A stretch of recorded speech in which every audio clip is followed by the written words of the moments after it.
નમસ્કાર દર્શક મિત્રો, ગુજરાતમાં આપણું સ્વાગત છે। ગુજરાતમાં મોટાભાગના જિલ્લાઓમાં મેઘરાજાએ ભારે વિનાશ વેર્યો છે। ભારેથી અતિ ભારે વરસાદ અને ભારે પવનના કારણે ઠેર ઠેર કહેર જેવી સ્થિતિ જોવા મળી રહી છે। સતત વરસાદના કારણે ગુજરાતના અનેક વિસ્તારો જળબંબાકાર થઈ ગયા હતા। ખાસ કરીને વડોદરા, નવસારી, સૌરાષ્ટ્રના વિસ્તારો જળમગ્ન થયા છે। આવી સ્થિતિમાં ગુજરાત ઉપર હજુ પણ વરસાદી ખતરો મંડરાઈ રહ્યો છે। ખબરો એવી મળી રહી છે કે ગુજરાતના અનેક વિસ્તારો માટે હજુ પણ 2 દિવસ કપરા સાબિત થવાના છે, કારણ કે હજુ પણ 2 દિવસ ભારેથી ભારે વરસાદની હવામાન વિભાગ દ્વારા આગાહી કરવામાં આવી છે। જેના વિશે જો આપણે ડિટેલમાં વાત કરીએ તો રિપોર્ટ એવા મળી રહ્યા છે કે હવામાન વિભાગ દ્વારા એવી આગાહી કરવામાં આવી છે કે ગુજરાતના માથે ડીપ ડિપ્રેશનની સિસ્ટમ સક્રિય થતા વરસાદી માહોલ જોવા મળી રહ્યો છે। ઓફ શોર ટ્રફ અને મોન્સૂન ટ્રફ એક્ટિવ થતા હજી પણ વરસાદ રહેશે।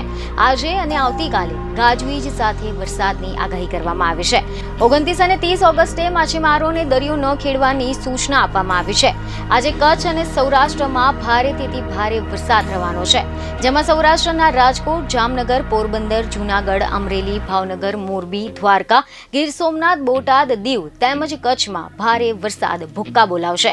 આ ઉપરાંત પાટણ, અમદાવાદ, આણંદ, નર્મદા, ભરૂચ, સુરત, ડાંગ, તાપી, નવસારી, વલસાડ, દમણ અને દાદરાનગર હવેલીમાં અતિ ભારે વરસાદ થવાની શક્યતા છે। આ સાથે જ બનાસકાંઠા, મહેસાણા, સાબરકાંઠા, ગાંધીનગર, અરવલ્લી, ખેડા, પંચમહાલ, દાહોદ, મહીસાગર, વડોદરા, છોટાઉદેપુર જેવા જિલ્લાઓમાં પણ ભારે વરસાદની આગાહી હવામાન વિભાગ દ્વારા વ્યક્ત કરવામાં આવી છે। બીજની ખબરો સાથે ફરી મળીશું। ધન્યવાદ।